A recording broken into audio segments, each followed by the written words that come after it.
Do you know what this object is used for? It's a scale. Sure, why am I asking you? Of course it's used for weighing yourself.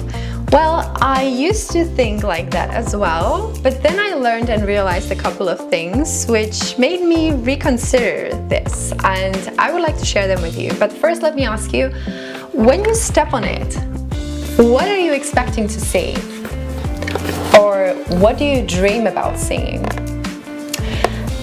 And when you see that number, what are you thinking? How does it make you feel? And what kind of things does it make you do that day to bring that number down, usually? Well, think about it for a moment. Did you know that the number on the scale doesn't differentiate between different tissues in your body? And that it fluctuates not always in response to just fat stores, which is what we usually think and go after, but also in response to water retention, which alone is influenced by so many factors.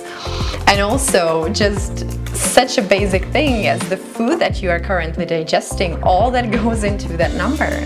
So fixating yourself on a specific number on the scale brings unnecessary frustration over fluctuations that you can't and even shouldn't try to influence. Also, I asked you to think about what does it make you do when you see that number? What choices do you make every day to bring that number down? Because the truth is that many people will start doing strange things with food, and usually it has to do something with food restriction.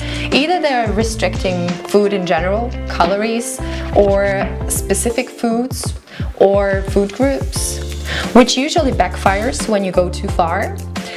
If you're thinking that can't be happening to me, well, just think again, because if there is anything in your very well designed diet that doesn't quite work as well, like when you have tendencies to binge or overeat, you have cravings that you can't manage, all of this is just a response to some form of deprivation that you have caused earlier. And finally, I asked you how it makes you feel when you see that number. How satisfied are you with your body and with yourself?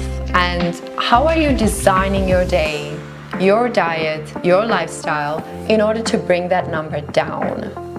Which in fact may be completely on the opposite side of healthy.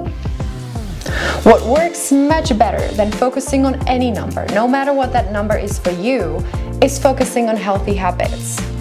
Science says that, and also from what I'm seeing, people tend to feel much more at peace when they manage to embody this approach. So now you may be thinking, after all that I told you, why the hell do I still have this device at home? Well, there is actually a very good use for this device. For example, when you need to make sure that your hand luggage or your check-in bag is within the limit. Only you need to make sure to replace the batteries from time to time, which becomes challenging to keep in mind once you stop weighing yourself every morning.